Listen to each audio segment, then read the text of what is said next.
नमस्कार साथियों, स्वागत है आपका हमारे YouTube चैनल पर। तो दोस्तों, आज हम बात करेंगे फेथ वर्सेस कंट्रोल के बारे में। आज हम जानेंगे एक ऐसी बैटल के बारे में जो चाइना में चल तो रही है, पर दुनिया में इसका जिक्र कभी भी कहीं भी नहीं किया जाता। तो दोस्तों, इमेजिन कीजिए एक ऐसी जगह, एक ऐसी दुनिया, एक ऐसा देश जहां पर कभी फेथ यानी कि रिलीजन बहुत इंपॉर्टेंट हुआ करता था और रिलीजन ने वहां पर तरक्की भी बहुत हासिल करी।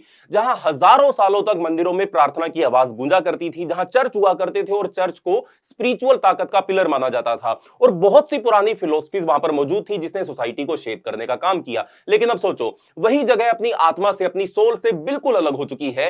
फेथ मिटा दिया गया है और साइलेंस फोर्सफुली एनफोर्स किया जा रहा है। तो दोस्तों, वेलकम टू मॉडर्न चाइना। यही है मॉडर्न चाइना, जो एक रिलीजियस कंट्री से एक एथिस्ट कंट्री बनता जा रहा है या बन चुका है। वो चाइना जहां के लोग, जहां के नागरिक कभी इतना दूर पूरा हिमालय को ट्रेवल करके, हिमालय को क्रॉस करके, पैदल पैदल क्रॉस करके भारत आते थे, भारत में रिलीजियस एजुकेशन हासिल करते थे, बुद्धिज्म के बारे में जानते थे, नालंदा यूनिवर्सिटी के अंदर पढ़ा करते थे और बहुत से रिलीजियस स्क्रिप्चर्स को गैदर करके वापस चाइना में लेकर जाते थे और वहां पर उस रिलीजन को प्रीच करने का काम करते थे। आपने फाहिन, ह्यून सेंग, इत्सिंग जैसे ट्रेवलर्स का नाम तो सुना ही होगा जो चाइना से भारत की तरफ आए थे। लेकिन अब वही चाइना जो है वो रिलीजन का गला घोटने का काम कर रहा है। लेकिन ये सब कैसे हुआ? एक नेशन जो कभी रिलीजन में इतना डीपली रूटेड हुआ करता था, कैसे एक ऑफिशियली एथिस्ट स्टेट बन गया? चलिए इस कहानी को समझते हैं, इसको ब्रेक डाउन करते हैं। पर उससे पहले, चैनल का नाम है दिया ये सब, मेरा नाम है राही मेहता। चैनल को भी सब्सक्राइब कर लीजिए ताकि आप ऐसी इंफॉर्मेटिव वीडियोस देखते रहें। तो दोस्तों, कहानी की शुरुआत होती है 1912 में। 1912 में चाइना एक स्पिरिचुअल पावर हाउस हुआ करता था। 1912 में चाइना में क्विंग डायनेस्टी रूल करती थी एंड क्विंग डायनेस्टी रूल करती थी under the mandate of haven, एक ऐसा डिवाइन ऑर्डर जो गवर्नेंस और रिलीजन को आपस में जोड़ने का काम करता था। यानी कि क्विंग डायनेस्टी के दौर में जो राज्य था, जो सरकार थी, जो राजवंश था, उसका रिलीजन के साथ एक बहुत गहरा कनेक्शन हुआ करता था। तब चाइना में बुद्धिज्म, ताओइज्म एंड कन्फ्यूशियनिज्म और बहुत सारे फोक ट्रेडिशंस जो थे वो फ्लरिश कर रहे थे, वो ग्रो कर रहे थे और लोगों को अपने रिलीजन को फॉलो करने की आजादी थी। अपने अपने बिलीव्स के साथ लोग जी रहे थे और उसके ऊपर किसी प्रकार की रोक टोक नहीं लगाई जाती थी। लेकिन फिर उसके अंदर गिरावट आनी शुरू हो जाती है। 1912 में क्विंग डायनेस्टी के कोलैप्स होने के बाद नए रिपब्लिक ने मॉडर्नाइज होने के लिए रिलीजन से डिस्टेंस बनाना शुरू कर दिया था। लेकिन इसका मतलब यह नहीं था कि रिलीजन पूरी तरीके से खत्म कर दिया गया। फेथ या रिलीजन तब भी चाइना के अंदर बना रहा जब तक एक और बड़ा थ्रेट जो था वो चाइना के लोगों के रिलीजन के सामने आकर खड़ा नहीं हो गया। 1917 में रशिया में कम्युनिज्म अपनाया, रशिया में कम्युनिस्टिक रेवोल्यूशन हुआ और उसके चलते पहला कम्युनिस्टिक कंट्री रशिया बनकर उभरता है और धीरे धीरे अपनी communistic ideology, Marxist ideology Russia आसपास के नेशंस के अंदर प्रोपोगेट करनी शुरू कर देता है और इस आइडियोलॉजी का इन्फ्लुएंस चाइना तक पहुंचने लगा। 1920 आते आते चाइना के अंदर कम्युनिज्म जो था वो एक बहुत बड़ी आइडियोलॉजिकल फिलोसफिकल पावर या पॉलिटिकल थॉट जो थी वो बन चुकी थी।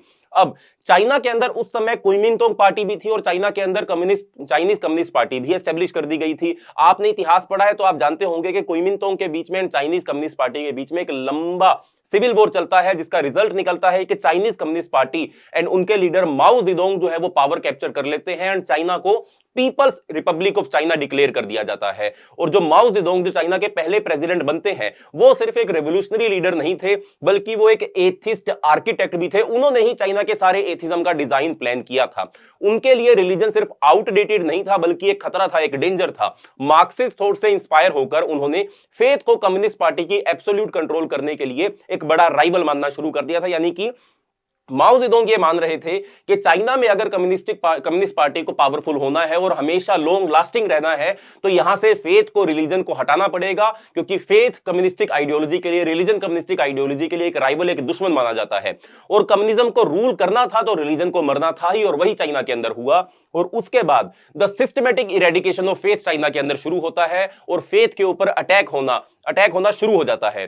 पहले माओ जेडोंग ने रिलीजियस प्रैक्टिसेस को पार्टी आइडियोलॉजी के साथ अलाइन करने के लिए बहुत सारे स्ट्रिक्ट रूल्स चाइना के अंदर लागू करने शुरू कर दिए।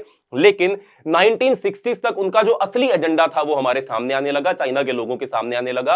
1966 में चाइना के अंदर कल्चरल रेवोल्यूशन लॉन्च किया जाता है। जो कल्चरल रेवोल्यूशन था वो सिर्फ एक पॉलिटिकल पर्ज नहीं था, ये फेथ के अगेंस्ट, रिलीजन के अगेंस्ट एक जंग थी जो चाइना के अंदर माओ जेडोंग ने छेड़ी थी। माओ ने तब रिलीजन को एक पॉइजन डिक्लेयर कर दिया था, जहर डिक्लेयर कर दिया था। तब चाइना में मंदिर तोड़े जाने लगे, चर्च बंद कर दिए गए, रिलीजियस लीडर्स को अरेस्ट किया गया, टॉर्चर किया गया और उनको मारा गया। इस पूरे पर्ज के दौरान 10 लाख से ज्यादा लोग जो चाइना के अंदर रिलीजन को फॉलो करते थे उनको मार दिया गया था। इसमें कुछ और पॉलिटिकल लीडर्स की भी असैसिनेशन हुई थी जो कम्युनिस्टिक पार्टी की आइडियोलॉजी के साथ मैच नहीं खाती थी। लेकिन ये सारा सिलसिला जो था वो सिर्फ यहीं तक नहीं रुका। 1976 में माओ जेडोंग की डेथ के बाद भी रिलीजन के खिलाफ युद्ध चलता रहा।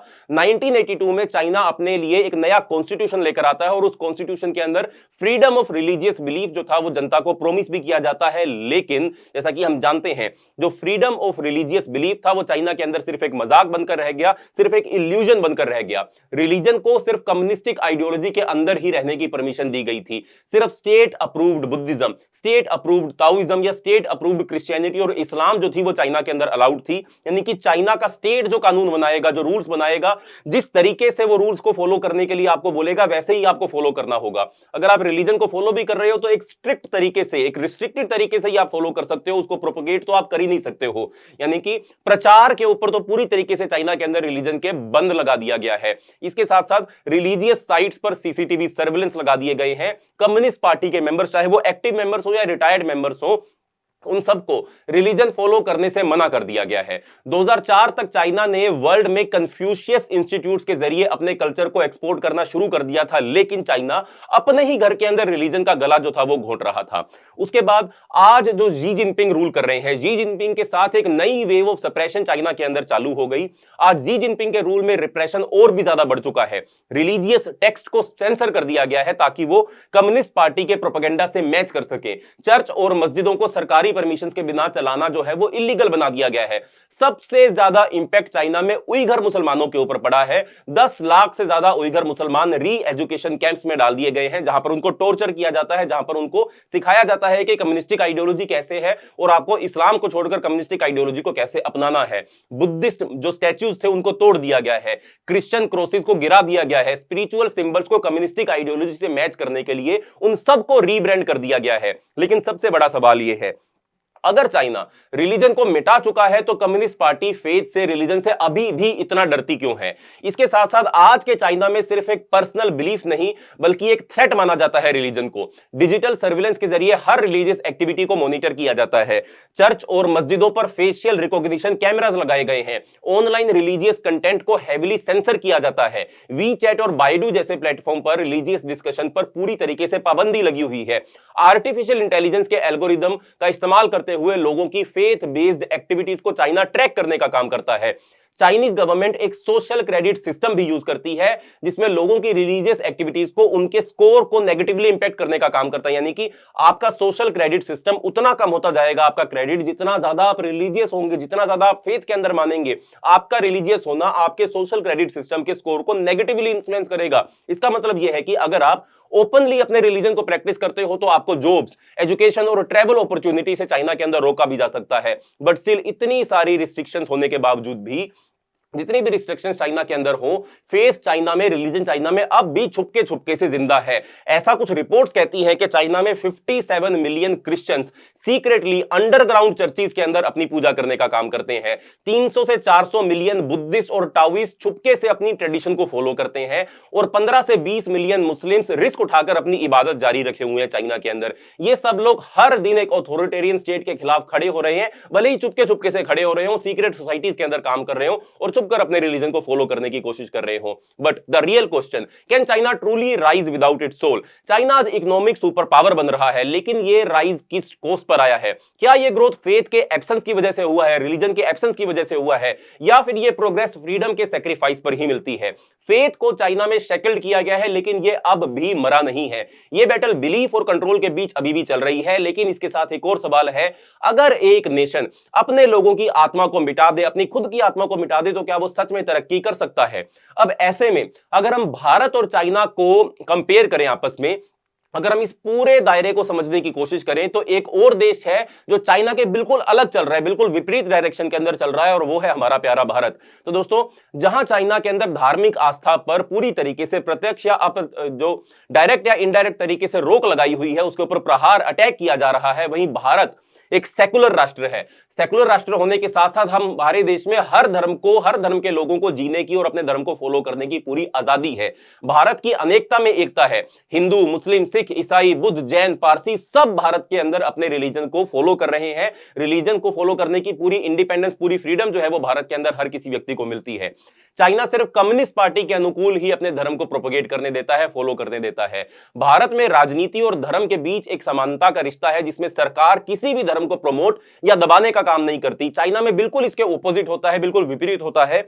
राज्य ही धर्म के ऊपर एक सख्त प्रशासन के रूप में बैठ चुका है। इसके साथ साथ चाइना आस्था का दमन करता है और लोगों को मजबूर करता है कि वो कम्युनिज्म के अनुकूल ही अपना जीवन जिए।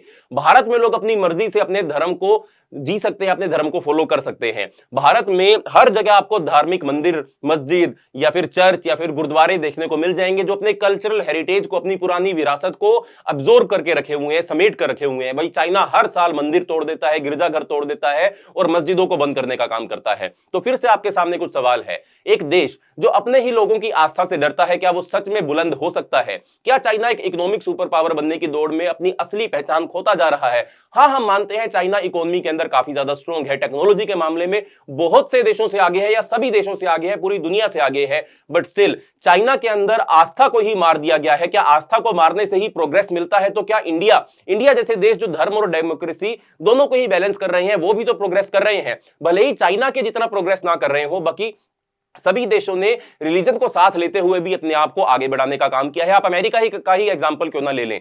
अमेरिका के अंदर जब प्रेसिडेंट शपथ लेता है अपने पद के लिए, अपनी पोस्ट के लिए, तब वो बाइबल के ऊपर हाथ रखता है और उसकी शपथ लेने का वो काम करता है। और अमेरिका दुनिया की सबसे बड़ी सुपर पावर है। रशिया के अंदर भी रशिया क्रिश्चियनिटी को फॉलो करते हैं। यूरोप के अंदर भी क्रिश्चियनिटी को फॉलो किया जाता है। यानी कि अपने अपने इलाके के अंदर हर कोई कंट्री, चाहे वो कितनी भी पावरफुल क्यों ना हो, वो रिलीजन को फॉलो करती है। बट चाइना के अंदर ऐसा नहीं होता है। आखिर एक देश अपनी लोगों की आत्मा को मिटाकर, अपनी खुद की आत्मा को मिटाकर कितने दिन तक और ऊपर उठ सकता है? ये हमारे सामने सवाल है। बट स्टिल हमको चाइना से कुछ सीखने की भी जरूरत है कि चाइना ने कैसे अपने कंट्री के अंदर रिलीजियस डिस्क्रिमिनेशन को खत्म कर दिया, रिलीजन को ही खत्म कर दिया और तरक्की हासिल करी।